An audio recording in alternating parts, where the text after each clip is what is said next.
The Ed. What's going down? How say you, sir? I say everything.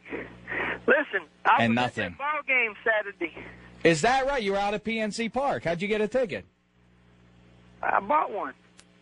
You bought a ticket? Well, no, my girlfriend bought it. Yeah, I Me figured and her something. went to the game, and we left. The people In the next to third us inning? left too. Yeah. Well, good for you. That's what you're supposed to do because you have dignity, the Ed. You're not going to root for this terrible ball club, right? I don't think they're terrible. I just, like I told you before, I said, what do you expect? What do you mean, what do I expect? They're not going to win 95 games no more. Why not? It's not going to happen. Baseball don't let you do stuff like that. They only let like 5 or 6 teams win. They let you win a few games, but they say once you win 2 minutes, they slow down. You can't win them. Nah, that's not true. The Red Sox are well ahead of that pace. They're going to win 100 games this year, the Boston Red Sox are. They let win. They let the Red Sox win. They let the Yankees win.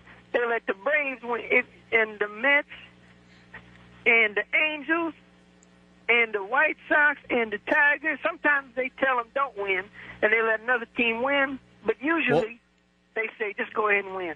Well, what does that mean? What do you mean they let them win? Why would they let them win? Because they're the teams that let the channels, the TV people, say we got to have these teams in the game. Because if not, ain't nobody going to watch, and we got to make all the money.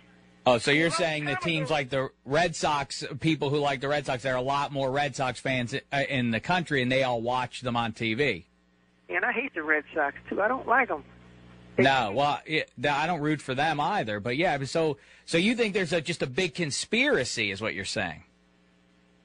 I don't know if it's one of those things or not, but it's something to where everybody's banding together and not letting certain teams win. Interesting. Well, it's an interesting theory. I don't know if I agree with it. They need to let that man. I heard that the man who owned the Dallas basketball team want to buy the Pirates, and they won't let him.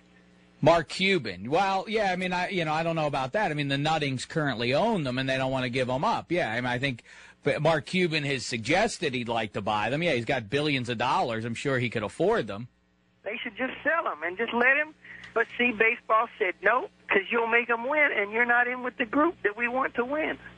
I see. Well, it's, like I say, it's an interesting theory. But as far as this did I tell you that in Las Vegas, when I lived out there, they got a Little League field down the road from my house?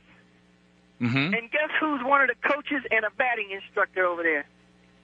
Who's one of the coaches? Dale Bear. I don't know. One of the old Pirates? Bill Madlock. You're kidding me. Wow, how about that? Mad Dog. Yep, I talked to him 2 or 3 times one time. He's a nice guy. Did you? This is before you knew you were moving to Pittsburgh? Did he give you any ideas on any restaurants or anything? No, I didn't tell him. I didn't even know about Pittsburgh then. I knew he had played for him.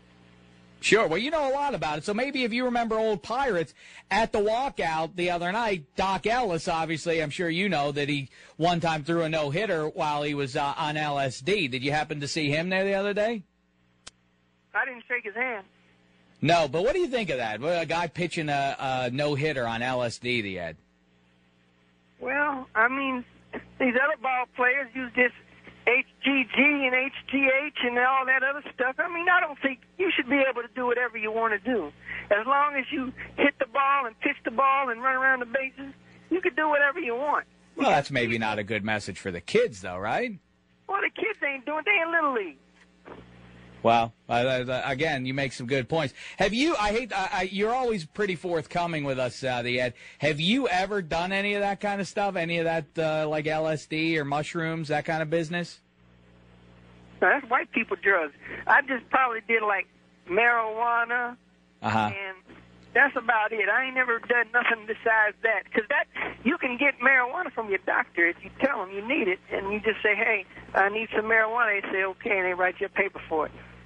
Is that all it takes? I need some marijuana, and they'll just write you a prescription. You don't have to have some sort of condition like glaucoma or something?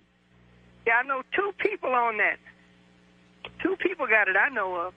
On weed is what you're saying. They're on the drugs. Yeah, they're allowed to. They get a free pass. Interesting. Well, that's pretty neat. So wait a second. So LSD falls under the category of white people drug? Pretty much. Why? Well, I never thought about that. You might sprinkle a black person here or there, but not much. And I've never seen no Chinese person on it. I guess I don't know if I have. Probably not. I haven't seen a Chinese person. So I guess there is something. So it's like a hippie drug. Yeah, it is sort of. Yeah, but what is categorized as a black person's drug then?